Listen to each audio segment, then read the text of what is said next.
આ દીકરો વૃદ્ધ મા બાપને મંદિર પાસે મૂકી આવ્યો. સત્ય ઘટના. આ રાજસ્થાનમાં દુધવાડિયા નામનું એક ગામ આવેલું હતું. આ ગામ રણ કાંઠે આવેલું, જ્યાં કાસા રસ્તા. અહીં એક ઘર હતું. મકાન મોટું નહોતું, પરંતુ એ ઘરમાં સ્નેહ, માન અને વડીલોના આશીર્વાદની સુગંધ વહેતી. આ ઘરમાં બે વૃદ્ધ રહેતા, પિતા દેવજીભાઈ અને માતા જશોદાબા. આ દેવજીભાઈની વય અંદાજે 62 વર્ષ. આ જશોદાબાનું વય લગભગ 58 વર્ષ. અગાઉ ખેતી કરતા. સરકારી જમીન અને 2 ગાયો હતી. આ ગાયોના દૂધથી થોડી આવક થતી. આ જીવન સળગતું ચાલી રહ્યું. પૈસા બહુ નહોતા, છતાં ઘરનું વળગણ, ઘરનો પ્રેમ, ઘરનો આદર એ જ સંપત્તિ હતી. આ દીકરો હિતેશ. આ દીકરી તો નહોતી, એક જ દીકરો, એના માટે તો આખું વિશ્વ. આ હિતેશ મોટો થયા પછી અભ્યાસ માટે શહેર ગયો. અભ્યાસ પછી મોટા શહેરમાં નોકરી મળી ગઈ. એ રોજ ગામમાં ફોન કરતો, આ માતા પિતા, તમને કોઈ તકલીફ તો નથી ને? આ વડીલોનું મન ખુશ થતું. આ દીકરો દૂર છે છતાં હૃદય પાસે છે એવી લાગણી. આ થોડા વર્ષ પછી હિતેશે લગ્ન કર્યા. આ વહુનું નામ ચંદ્રા. આ લગ્ન પછી શરૂઆતમાં બધું સુંદર ચાલ્યું. આ ચંદ્રા પણ થોડા સમય ગામે રહી. પરંતુ થોડા સમયમાં જ એનું મન ગામના ધીમા સ્વભાવથી કંટાળવા લાગ્યું. એ શહેરની ઝગમગ, શહેરની વાતો, આ શહેરના લોકોથી પ્રભાવિત થવા લાગી. આ પછી ધીરે ધીરે ચંદ્રા અને હિતેશ બંને શહેરમાં રહેવા લાગ્યા. આ વડીલો ગામમાં જ. આ જશોદાબા અને દેવજીભાઈને લાગ્યું, ચાલો સમય છે, આ યુવાનોને તેમના માફક રહેવા દઈએ. અમે તો ગામમાં જ સરકારી જમીન, ગાયો, મંદિર, ભોજન અને સજીવન શાંતિમાં રહીશું. આ વાતની પાછળ વડીલોનો અભિગમ ખૂબ સ્ફટિક જેવો હતો. આ પોતાનું જીવન પોતે બનાવવું, તેમના જીવનમાં તેમનો અધિકાર. આટલા વર્ષ સહનથી જીવ્યા હતા. આ વડીલો એ જ વિચારતા, આ છોકરા માટે કેટલું કરેલું, હવે તેમનું ભવિષ્ય તેઓનું. પરંતુ ધીમે ધીમે વયની સરળ જરૂરિયાતો વધી. આ શરીર વચ્ચે વચ્ચે દુખવા લાગતું. આ ગામમાં ટાપુની જેમ જીવન થતું ગયું. આ પહેલા જે રીતે લોકો મળવા આવતા હતા, આ વાતો કરવા આવતા હતા, તે બધું ઓછું થવા લાગ્યું. આ પેઢી બદલાવાની નિશાની કહેવાય. આ એક દિવસ વહુ ચંદ્રા ફોન પર બોલી, મમ્મી પપ્પા, તમે મથુરા વૃંદાવન ફરવા આવશો? આ 2-4 દિવસ યાત્રા કરીશું. આ બાંકે બિહારીના દર્શન પણ કરીશું. તમને ખુશી થશે. આ જશોદાબાની આંખમાં તેજ આવી ગયું. આ વાહ, આ બાંકે બિહારીના દર્શન, આ જીવનમાં એ પણ લાભ મળશે. આ દેવજીભાઈના મનમાં તો બાળપણથી એક ઈચ્છા હતી, એક દિવસ મથુરા જઈ આ બાળકૃષ્ણનું નટખટ રૂપ જોઈ આવીશ. આ બંને વડીલોના હૃદયમાં આકર્ષણ પેદા થયું. આ દેવના દર્શનની ઈચ્છા કઈ વયે ઓછી થાય, એ જ તો જીવનનો આધાર. આ દેવજીભાઈએ હાથમાં રાખેલો નાનો થેલો કાઢ્યો. તેમાં કેટલાક રૂપિયા હતા. આ થોડી સંતાડેલી બચત. આ જશોદાબાઈએ ચાંદીની 2 વીંટી અને એક સોનાનો શેન પણ રાખ્યો. આ બંને વડીલોએ વિચાર્યું, આ 2-4 દિવસ ફરવું છે, પૈસા રાખવા જ પડે. હિતેશે કહ્યું, આ તમારી બધી વસ્તુઓ હું જ રાખી લઉં. પૈસા, આધાર કાર્ડ, આ મોબાઈલ, હું બધું રાખીશ.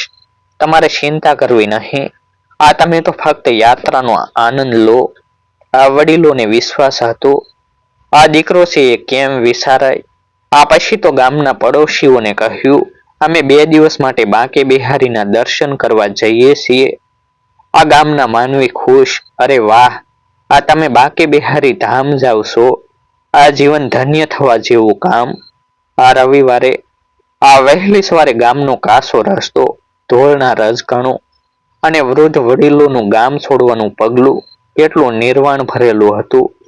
આ સ્ટેશનથી ટ્રેન પકડેલી. આ મથુરા જઈ પહોંચ્યા. આ મથુરાના રસ્તાની ભીડ, ફરતા માણસો, ફૂલવાળા, ફલુદાવાળા, મીઠાઈવાળા, મોનક, આ રામ નામ જાપ બોલતા સાધુઓ, આ બધું જ રંગીન અને ભાવનાથી ભરેલું. આ વડીલોને લાગે, આ જગમાં કેટલા જાતના મતલબના માણસ, કેટલા જાતના દર્શનાર્થી. આ બાંકે બિહારી મંદિરના પ્રવેશ દ્વાર પાસે પહોંચ્યા.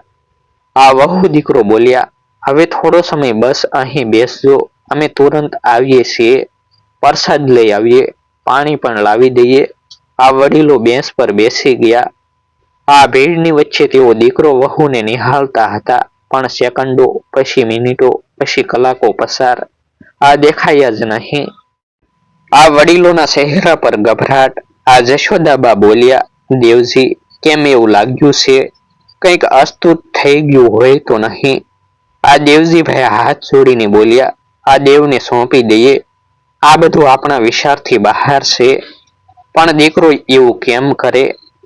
આ પાછળ માથે હાથ મૂકીને જે નાના થેલો આ જશોદાબાઈએ રાખેલો હતો તેમાં કંઈ નહોતું. આ ગળાનો હાર, વીંટી, પૈસા, આ બધું તો દીકરાએ જાતે જ પોતાની બેગમાં રાખી લીધું હતું. હવે હાથમાં નાણાં નથી. આ મોબાઈલ પણ ન હતો. આ બંને વૃદ્ધ કોઈને ઓળખતા નથી. આ ભીડમાં ઊભા રહેવું મુશ્કેલ. આ તાપ વધતો જાય. આ 2 વાગ્યા, 3 વાગ્યા.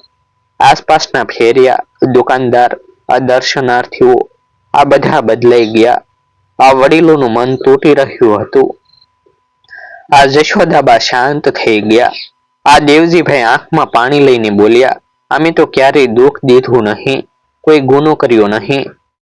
આ તો આપણી સાથે એણે આવું કેમ કર્યું હશે? પરંતુ મનની અંદર એક જ ભય, અમે હવે ક્યાં જઈશું? આ મથુરાના પવિત્ર ધામની વચ્ચે બેસેલા એ 2 વૃદ્ધ મનુષ્ય, આ એકે ગળું વિશ્વાસ તૂટી જાય એવી સ્થિતિમાં. આ સાંજના 4 વાગવા આવ્યા. સૂરજનો છાંયો મંદિરમાંથી નીચે પડતો હતો. આ ભીડ જતી અને આવી રહી હતી. આ લોકોના પગલાઓનો અવાજ, પૂજારીઓના મંત્ર, આ ભક્તોના જય શ્રી બાંકે બિહારીના સૂરો, અને એ વચ્ચે 2 વૃદ્ધ મનુષ્યોનો નિર્ભર દુઃખ. આ દેવજીભાઈ કેટલાય કલાકથી એક પણ શબ્દ બોલ્યા વગર બેઠા હતા. આ જશોદાબાના હોઠ સૂકી ગયા. આ ગળામાં વસી ન જાય તેવી તકલીફ થવા લાગી. આ જ્યારે થોડા સમય માટે ભીડ થોડી ઓછી થઈ, આ ત્યારે એક સ્થાનિક વૃદ્ધ માણસે તેમને જોયા. આ ખિસ્સામાંથી પાણી ભરેલો નાનો ગ્લાસ કાઢ્યો અને કહ્યું, લો જો, તમે થાક્યા દેખાવશો. આ જશોદાબાએ પાણી લીધું. આ બંનેને આ પાણી જીવન જેવું લાગ્યું. હા, એ પાણી પણ ત્યારે દવા જેવી લાગતી. એ વૃદ્ધ માણસે સરળતાથી પૂછ્યું, આ ક્યાંથી આવ્યા સાહેબ? આ દેવજીભાઈ ધીમે સ્વરે બોલે, આ રાજસ્થાનના દૂધવાડિયા ગામથી. આ સાથે કોણ? આ દીકરો અને વહુ. અમને અહીં બેસાડીને ક્યાંક ચાલ્યા ગયા. અને એ શબ્દ બોલતા બોલતા આ દેવજીભાઈનો અવાજ તૂટી ગયો.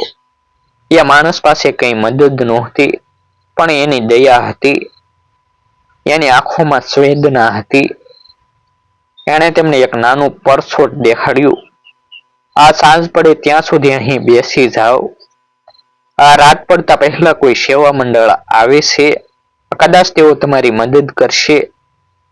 આ સાંજ પડતા મંદિરમાં રોશની થઈ ગઈ. આ દીપમાળાનો પ્રકાશ, ઘંટનો અવાજ, હર્ષના સૂરો, પણ આ 2 વૃદ્ધોને આ બધું ઉત્સવ ન લાગતું. આ એ તો એક અણજાણ્યા યુદ્ધની શરૂઆત જેવી રાત હતી. આ જ્યારે આરતીનો સમય આવ્યો, આ દેવજીભાઈની આંખોમાં આંસુ ભરાઈ આવ્યા. એણે હાથ ઊંચા કર્યા અને બોલ્યા, હે ઠાકોરજી, તે આ બધું જોયું છે. આ તું નિર્મોહ નથી, હું માનું છું. આ તું સાચા સમયે મને રસ્તો બતાવશે. આ જશોદાબા તો શાંત થઈ ગઈ. આ વડીલ દંપતીને લાગ્યું કોઈ હમદર્દ નથી. આ પરંતુ દુનિયામાં ખરાબ લોકો છે, તેમ સારા લોકો પણ છે. આ રાતના લગભગ 9 વાગ્યે આ બાંકે બિહારીના મુખ્ય દરવાજા પાસે સેવા મંડળના યુવાન આવી પહોંચ્યા. એક યુવાને 2 વૃદ્ધોને જોયા અને પૂછ્યું, આ તમે અહીં કેટલા કલાકથી બેસેલા છો? આ જશોદાબાએ ધીરેથી કહ્યું, સવારથી. અને કોણે અહીં મૂકી ગયા? અમારો દીકરો વહુ. આ શબ્દ સાંભળીને આ યુવાન એક ક્ષણ કંપી ગયો. એક યુવાન બીજાને ધીમેથી બોલ્યો, હમણાં 2 મહિના પહેલા પણ આવી જ એક ઘટના થઈ હતી. આ વૃદ્ધ પિતાને છોડી ગયા હતા. આવા કિસ્સા, આવા દુઃખ, આવા સેવા મંડળે વારંવાર જોયા હતા. આ તેઓએ બંને વૃદ્ધોને આ પોતાના સેવા કેન્દ્રમાં લઈ ગયા. અહીં રસોડું હતું. આ થાળીમાં ગરમ ખીચડી, છાશ અને ગોળ. આ જ્યારે જશોદાબાઈએ ખીચડી ખાધી, આ ત્યારે એણે પોતાના જીવનમાં પ્રથમ ભરેલા દાણા ખાધા જેવો આભાસ થયો. એ ખીચડી કોઈ રાજાશાહી ભોજન ન હતું, પણ આ ખીચડી માન, માનવતા અને જીવ બસાવનાર ભોજન હતું. આ યુવાનો વડીલો સાથે વાતચીત કરતા રહ્યા. આ દેવજીભાઈએ બધી વાત કહી. ગામ, દીકરો, વહુ અને તેઓએ લીધેલા પૈસા, ગળાનો હાર, વીંટી. તે જણાવ્યું, અમારી પાસે મોબાઈલ પણ નથી, કઈ રીતે ઘરે વાત કરી શકીએ. એક યુવાને પોતાના મોબાઈલથી રાજસ્થાનના કેટલાક નંબર શોધવાનો પ્રયાસ કર્યો. આ પણ વૃદ્ધ પાસે કોઈ નંબર યાદ નહોતો. આ માત્ર એક નજીકના પડોશીના આજુના નામ, આ જગદીશભાઈ એ યાદ આવ્યું. આ યુવાનોએ ઇન્ટરનેટથી સ્થાનિક થોડા નામ શોધ્યા, પણ સાચા જગદીશભાઈ મળ્યા નહીં. આ દેવજીભાઈ શાંત થઈને માત્ર એક જ વાક્ય બોલ્યા, આ દેવ છે તો કાલે કંઈક થશે. આ રાત પડી ગઈ. આ બહાર મંદિરમાં શાંતિ છવાઈ ગઈ, એકાંત. પણ અંદર સેવા મંડળના યુવાનોએ તેમને સોફા પર સૂવાની વ્યવસ્થા કરી દીધી. આ જશોદાબા સૂતી નથી. એણે બોલ્યું, અમને એ ગળાનો હાર યાદ આવે છે. આ એ હાર તો મારા સાસુએ મને આપ્યો હતો. આ દેવજીભાઈએ તેના હાથ પર હાથ મૂકીને કહ્યું, આ લટકણ ગયું તો શું, તે યાદ તો અમારી પાસે છે. આ યાદો ક્યાં વેસાતા નથી. આ બીજે દિવસે સવારે સેવા મંડળે તેમને એક નાનકડા સ્નાન ઘર પાસે લઈ ગયા. આ વડીલોએ સ્નાન કર્યું. થાળીમાં શાક, લાપસી અને થોડી પાપડી આપી. આ બપોરે સેવા મંડળના એક મુખ્ય સભ્ય આવ્યા, નામ ગોપાલજી. એણે વૃદ્ધોની વાત ધ્યાનપૂર્વક સાંભળી. આ પછી બોલ્યા, આવી ઘટનાઓ હવે અનેક છે. આ દીકરા વહુઓ વડીલોને ફરવા લાવવાના બહાને મૂકી જાય છે, પરંતુ આ વાતનો સાસો ચહેરો સમાજને બતાવવો જરૂરી છે. આ ગોપાલજીએ ફોટો લઈને, અમે તમારો ફોટો અને વાત યુટ્યુબમાં મૂકીશું. કોઈ તમને ઓળખે તો અમને ફોન કરશે. આ વડીલોને આ વાત તો નવી લાગી, પરંતુ તેઓ સહમત થયા. આ ગોપાલજીએ કેમેરા સામે બે વૃદ્ધોને બેસાડ્યા. આ દેવજીભાઈએ પહેલી વાર ખુલ્લું બોલ્યા, આ મારું નામ દેવજીભાઈ છે. આ દૂધવાડિયા ગામનો છું. આ મને અને મારી પત્ની જશોદાને આ દીકરો અહીં મૂકી ગયો છે. આ યુવાનોએ એ વિડીયો યુટ્યુબમાં મૂકી દીધો. આ વ્યક્તિગત રીતે તેની 2 મિનિટની કથા પણ ઉમેરાઈ. આ સાંજે વિડીયો વાયરલ થવા લાગ્યો અને ભગવાનની કૃપાથી આજ રાતે જ એક ગામના માણસ, આ જગદીશભાઈના મિત્રએ આ વિડીયો જોયો. આ તેણે તરત જ ગોપાલજી સેવા મંડળનો નંબર મેળવ્યો અને ફોન કર્યો. હું ઓળખું છું, આ તો દૂધવાડિયા ગામના જ વડીલો છે. હું તેમને તરત ઓળખીને કહી શકું. આ ગોપાલજીને તે ઓળખાણવાળા વ્યક્તિનો ફોન મળ્યો. એક જ પળમાં આ સેવા મંડળના તમામ સભ્યોએ આનંદ પામી લીધો. હવે આપણે વડીલોને સાચા લોકો સુધી પહોંચાડવા નજીક આવી ગયા. તે ઓળખાણવાળા વ્યક્તિએ આ પોતાનું નામ જણાવ્યું. આ મારું નામ રાઠોડજી છે. હું રાજસ્થાનના વેપારી સમાજનો છું. આ બંનેને હું બાળપણથી ઓળખું છું. આ તો સાંસે દૂધવાડિયા ગામના દેવજીભાઈ અને જશોદાબા છે. આ રાઠોડજીએ તરત જ નક્કી કર્યું, હું ખુદ મથુરા આવીશ.